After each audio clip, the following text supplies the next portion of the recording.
역지사지란 제목으로 말씀을 드리겠습니다. 한국 속담에 역지사지란 그러한 사자성어가 있습니다. 이는 서로가 상대방의 입장에서 한번 생각해 보라는 그러한 말일 것입니다. 그렇다면 이 말이 나오게 된 배경은 서로가 불신하는 자리에서 생기는 그러한 말이겠죠. 나는 당신의 입장에서 이렇게 수고하는데 왜 당신은 나의 입장을 조금 더 생각하지 않냐고 당신에게 유리한 조건만을 내세우는가 하는 그러한 말일 것입니다. 그런데 여기 본문에 나오는 입장은 여러모로 대비가 되는 그런 상황으로 감옥에 갇힌 사람이 자유인을 금민하는 그러한 상황이며, 다른 한편으로는 감옥에 갇힌 사람은 대단한 권위와 위엄을 갖추고 있는 그러한 사람이 편지를 쓰고 있고, 또 그 상대가 되는 편지를 수신하는 자유인의 입장에서는 그의 권위와 존재의 위엄은 일찍이 알고 있으나 그가 자기들을 얼마나 사리 있게 생각하고 있는지에 관하여는 전혀 알지 못하는 그러한 상황에 일종의 가르침에 대한 말씀으로서 이 편지를 수신하는 그들 입장에서는 일반적이지 않게 대단히 큰 감명과 큰 깨우침을 받는 그러한 서신이라는 것입니다. 하나님의 사람들이요, 한번 우리 통상적으로 객관적인 입장에서 입장이 되어 다시 한번 생각해 보시면 어떻겠습니까? 바울그는 지금 감옥에 갇혀 있는 상태에서 일반 자인에게 편지를 쓰고 있습니다. 그런데 그는 지금 한 번도 일면식도 없는 그런 상태의 사람들에게 자기가 감옥에 갇혀 있는 것이 모두 그들 때문이며 그들을 위한 수고의 노력이라 그렇게 주장하고 있다는 것입니다. 이러한 주장에 대하여 어떻게 받아들이냐에 따라 다르겠지만 어쩌면 큰 오해를 불러일으킬 수 있는 아찔할 정도로 어려운 그러한 말씀이기도 합니다. 하지만 이렇게까지 강력하게 그가 리더십을 가지고 자기 자신을 내세우는 그러한 입장의 근거는 제가 처음 골로새서를 설명하면서 이미 말씀을 드렸듯이 이들에게 복음을 전하여 준 에바브라는 사람이 바울 사도가 에베소에서 3년간 목회할 때 그곳에서 그는 은혜를 받았고 자기 자신도 헌신하여 여기 골로새 교회를 비롯해서 골든 트라이앵글이라 말하는 골로새, 히에라폴리 그리고 라오디아 교회를 세웠고, 이 과정에서 그는 스승인 바울 사도가 에베소에서 손수건이나 앞치마로 많은 병자를 고치는 것도 들었고, 또 귀신 들린 사람들에게서 악기가 떠나는 것을 보았고, 또 그 당시 그 지역의 실세라고 생각이 되는 데메드리오라는 그러한 사람과 아데미 신상에 관한 실로 크나큰 다툼의 결과로 엄청난 양의 책이 불살라지는 일 등, 그리고 그가 또 강론할 때에 그 삼척 난간에 있다가 졸다가 떨어져 죽었던 유두고를 살린 일 등에 대하여 많은 이야기들을 그들 교회에게 아마 에바브라가 들려주었을 것입니다. 그러므로 그들 교회들은 에바브라를 통해서 바울이 어떠한 인물인지를 이미 들어서 알고 있었을 것이고, 많은 동경을 하고 존경을 하는 그러한 상태이므로 이러한 말도 안 되는 편지를 쓸 수 있는 그러한 입장이 전제된 것이라 그러한 상태라는 것입니다. 물론 이곳에서 에바브라가 처음 그들에게 복음을 전하고 가르침을 주었지만 자기 자신의 한계를 넘어선 교회의 다른 문제들, 사도 바울에게 그 문제를 의논하기 위해서 자기 자신의 한계를 뛰어넘은 이단들의 난동에 대해서 가르침을 요구하기에 오늘 바울 사도는 그들에게 편지를 쓰는 그러한 배경일 것입니다. 본문을 한번 살펴보겠습니다. 2장 1절에 보면 먼저 수신자와 그의 지역을 말하고 있습니다. 먼저 여기 내가라는 말은 바울 자신을 가르치는 말일 것이고, 두 번째 너희는 여기 골로새 교회를 일컫게 되고, 그리고 라오디아 교회, 그리고 세 번째 무릇 내 육신의 모습을 보지 못한 자들, 즉 골로새 교회와 라오디아 교회를 포함한 또 다른 지역 히에라폴리스에 있는 그러한 교인들을 말하고 있는 것이라 그렇게 학자들은 많이들 주장하고 있습니다. 그러므로 당시 인쇄술이 발달하지 못한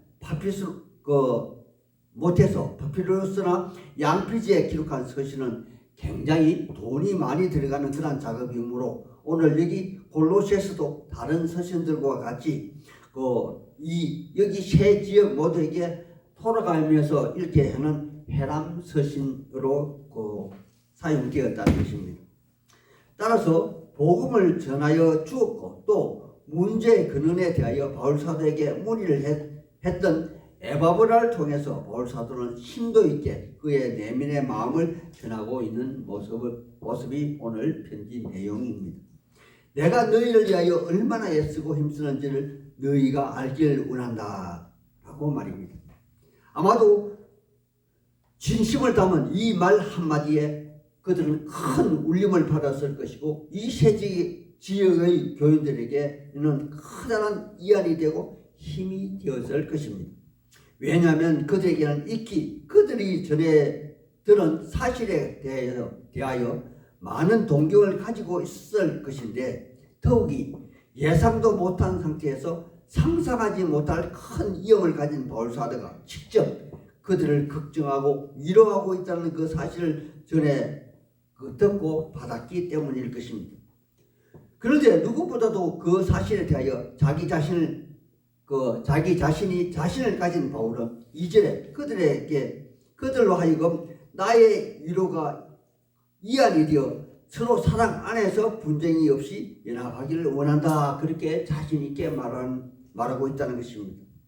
그리고 서로 사랑 안에서 분쟁이 없는 연합을 이루라 하는 이유에 대하여는 간결하고 단호하게 또 말하고 있는 것을 봅니다.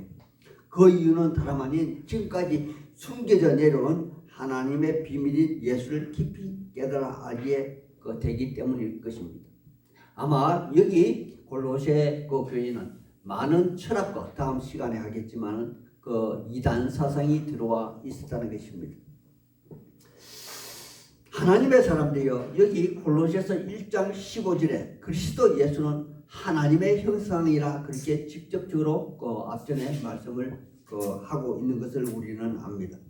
이는 모든 우주의 근본이 바로 예수라는 것이며 모든 피조물이 그에게서 나오고 그로 말미암고 또 그에게 돌아간다는 로마서 기자의 말씀처럼 예수는 또 다른 하나님이시며 하나님과 방불한 알파요 오메가 즉 시작이며 나중이며 제2의 아담으로서 예수를 통해 죽은 자들이 영원한 생명을 얻고 또한 영원히 죽음이 없는 영생을 얻게 된다는 사실이며 이는 창세로부터 예정된 모든 불안전에서 온전한 안전으로 회복된다는 그러한 사실일 것입니다.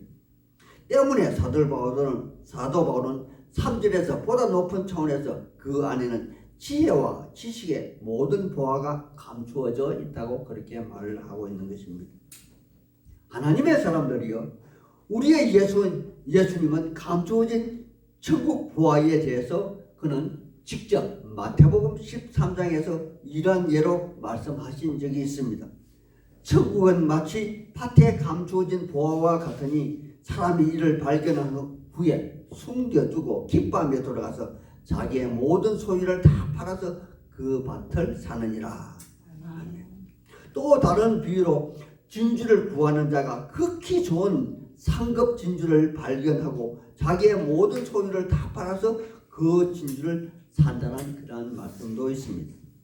이와 같이 사도 바울은 가말리엘 문화생 유대인의 공회원 회원 자격도 편한 일상의 삶도 모두 팔아서 예수를 얻었다는 것이며 히브리서 기자가 모세의 상에서 말한 것처럼 모세는 믿음으로 장성하여 바로 공주의 아들이라 칭함을 거절하고 도리어 하나님의 백성과 함께 고난받기를 잠시 죄악의 낙을 누리는 것보다 더 좋아하고 그리스도를 위하여 받는 수모를 애굽의 모든 보화보다 더 큰 재물로 여겼으니 이는 상주심을 바라봄이라. 이렇게 말한 것처럼 그는 로마 감옥에서 골로새 교인들을 위하여 그리스도의 남은 고난을 자기 육체에 채우고 있는 것이라 생각이 되어집니다. 하나님의 사람들이요, 그리스도인의 믿음은 행함으로 완성되는 것이 아닙니까? 그래서 야고보 기자는 행함이 없는 믿음은 죽은 믿음이라 그렇게 말을 했듯이 믿음이 있다 말로만 할 것이 아니라 행함으로 보여주어 나타내야 한다는 것입니다. 여기 골로새 교회의 가장 중심이자 중요한 일꾼 중 한 사람인 빌레몬은 자신의 노예이었던 오네시모가 자기 돈을 훔쳐 로마로 도망을 갔다가 바울 사도의 근주로 그리스도인이 되었을 때 그는 가감히 그의 믿음에 그를 형제로 받아들여 주었다는 사실을 우리는 이미 잘 알고 있습니다. 오늘날 우리 사회와 한국교회, 여기 골로새 교회처럼 이단이 득세하고 인본주의가 팽배하고 있는 실제적 이유가 바로 행함이 없는 그러한 믿음을 가지고 있기 때문은 아닐까 저는 생각했습니다. 여기 히브리서 기자의 말씀처럼 저 천국을 위하여 잠시 잠깐 이 땅의 제약의 낙을 누리는 것보다 오히려 그 반대로 다른 타 종교인들처럼 기복식 신앙에 물들어서 이 땅의 안전과 낙을 위하여 교회에 출석하는 성도가 더 많은 그러한 실정에 있는 거로 기독교는 힘을 잃게 되었고 이단들이 판치고 현실 정치에 또 적극적으로 동참하는 그러한 목사들이 많이 나타나고 있는 이유가 아닌가 생각이 되어집니다.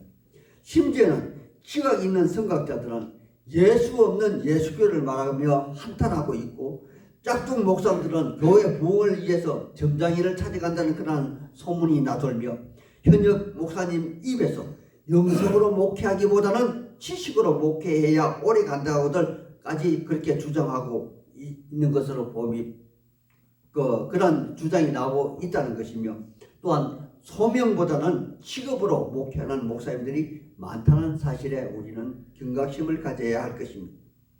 하나님의 사람들이요, 기독교는 과거를 묻지 않습니다. 다만 오늘 누구 앞에 서 있는지가 가장 중요하다는 그런 말입니다. 이는 여차 다른 믿지 않는 사람들처럼 과거에 매몰되어 현실의 삶이 하나님 앞에 서지 못한다면 이는 근본이 잘못되었다는 그러한 말일 것입니다. 이는 이 땅에서 소위 윤리적인 삶, 정직한 삶, 바른 삶을 얼마나 오래 유지하고 살아왔는가, 그것이 중요한 것이 아니라 현재 지금 오직 예수 안에서 믿음의 삶을 지향하고 있는 그러한 삶을 살고 있는가, 그것이 중요하다는 것입니다. 따라서 과거의 삶은 우리의 거울로 받아들여서 타산치석로 활용하는 활용해야 한다는 그러한 것이며 그 이상도 그 이하도 아니라는 것입니다. 우리는 오직 표대를 예수로 향하여 앞을 바라보고 나아가야만 할 것입니다.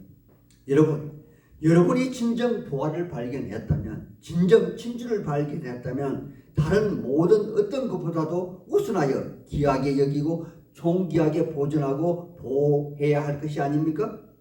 이렇게 사는 삶이 혹 남들 보기에, 세상 사람들 보기에 어리석게 보일지라도 참 지혜가 있는 삶이고 옳은 지식의 삶에 실천하는 그런 삶이라는 것이며 성경은 그렇게 말하고 있다는 것입니다. 여기 바울 사도는 참 진주를 발견한 사람입니다. 그는 보화를 발견하기에 자기 자신의 모든 것을 배설물로 여겼고 그래서 그 진주를 위해 그 보화를 위해서 감옥에 갇혀 있어도 당당하며 조금도 후회함이 없다는 소위 세상의 역사를 이야기하고 있다는 것이며 그는 조금도 흔들림이 없는 그러한 상태에서 다른 이들을 조언하고 있는 것입니다. 따라서 그는 자신의 경험을 바탕으로 여기 골로새 교회, 라오디아 교회 그리고 히아라폴리스 교회에 편지를 통하여 격려하며 위로하고 있다는 사실입니다. 4절에 보면 아무도 교묘한 말로 너희를 속이지 못하게 하라 말하고 있습니다. 하나님의 사람들이여 거짓의 아비는 바로 마귀입니다. 그 마귀의 가나이는 요한복음 8장 44절에 이렇게 묘사하고 있습니다. 그는 처음부터 살인한 자요 그 안에는 진리가 없으므로 진리에 서지 못하며 그 짓을 말할 때마다 제 것으로 말하나니 이는 그가 거짓말쟁이요 거짓의 아비가 됨이라. 하지만 여기 마귀와는 정반대로 우리의 예수님은 진리 그 자체라는 것입니다. 마귀는 아담을 죽였습니다. 아담을 통해서 세상 모든 것을 죽였습니다. 하지만 우리의 예수님은 그의 죽으심을 통해서 세상 모두를 다시 살리셨다는 것입니다. 따라서 그는 과거나 오늘이나 장래에도 동일하시며 영원히 변하지 않으시는 분입니다. 따라서 그의 말씀 또한 영원히 살아있고 그 영향력은 실제로 대단하여 영원히 변하지 아니한다는 사실입니다. 바로 바울 사도는 여기에 초점을 맞추고 있습니다. 사람은 혹 변하기도 하며 흔들릴 수 있지만 우리의 예수님의 말씀은 영원히 변하지 않습니다. 따라서 여기에 뿌리를 내려 질서 있게, 다른 성경에는 규모 있게, 즉 잘 정리된 규범처럼 그들의 믿음 또한 조금도 흔들리지 아니해야 할 것이라 당부하고 있는 것입니다. 바로 여기까지 생각이 미친 바울 사도는 그들을 격려하며 또다시 소망으로 기뻐하고 있다는 것입니다. 하나님의 사람들이요, 예수를 구주로 믿는다는 것은 나의 실체를 부정하고 예수가 나의 주인으로 산다는 것이며, 그러한 정체성은 이 세상의 이치와 논리의 정반대에 부딪힘으로써 자기 자신을 내세우고 자신의 노력을 높이 사는 그러한 삶이 아니라 조용히 내면으로부터 변화에 귀 기울이며 우리 예수님처럼 일상의 삶에서 인내하며 감내하는 삶이며, 이 땅의 정치인처럼 세상을 변형시켜 천년 왕국을 이루어내는 그런 것이 아니라 조용히 장엄하게 십자가에 죽더라도 하나님의 경륜에 순복하는 삶을 사는 것이라 저는 생각했습니다. 어차피 이 세상은 온전한 정의도 진리도 바람도 없는 그러한 세상이 아닙니까? 혹 있다면 우리 크리스찬의 마음속에 존재할 뿐입니다. 따라서 이는 어느 유명한 가수의 노래말처럼 세상이 왜 이래 그렇게 반문하는 그런 삶이 아니라 우리 예수님이 다시 오시는 그날까지 조용히 우리의 내면을 다지는 시간이 되어야 한다는 말씀입니다. 혹 만약 우리가 세상을 변혁시키고자 한다면 우리는 먼저 복음으로 하나 되어야만 할 것입니다. 그리고 그 다음으로 성경의 가르침으로 우리를 무장하면 아마도 세상이 변화될 것입니다. 그러므로 우리의 싸움은 혈과 육의 겉으로 드러나는 싸움이 아니라 내면으로부터 진리의 말씀으로 무장하여 마귀와의 싸움에 승리하는 것입니다. 하나님의 사람들이여, 여기에 우리의 소망이 있지 않습니까? 우리의 예수님이 이 땅에 다시 오시는 그날까지 아직 우리는 육체의 한계, 즉 죽음으로부터 오는 두려움에서 벗어날 수 없는 그러한 연약한 존재이기도 합니다. 하지만 우리의 예수님은 이미 마귀를 이겼습니다. 죽음을 이겼다는 말입니다. 따라서 우리 또한 마귀를 이길 수 있고 또한 죽음을 이길 수 있습니다. 그러므로 영적인 전쟁의 종국의 승리는 항상 우리의 것입니다. 따라서 우리의 믿음의 끝은 늘 감사가 뒤따른다는 것입니다. 그래서 여기 바울 사도는 7절에 이렇게 교훈합니다. 그 안에 뿌리를 박으며 시험을 받아 교훈을 받은 대로 믿음에 굳게 서서 감사함을 넘치게 하라. 아멘. 아멘.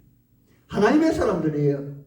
여기 7절의 말씀을 제가 풀어서 의역하여 재해석한다면 영적인 싸움에서 이길 수 있는 존재가 우리는 한다면 우리는 영적인 싸움에서 이길 수 있는 존재가 아니라는 것을 전제합니다.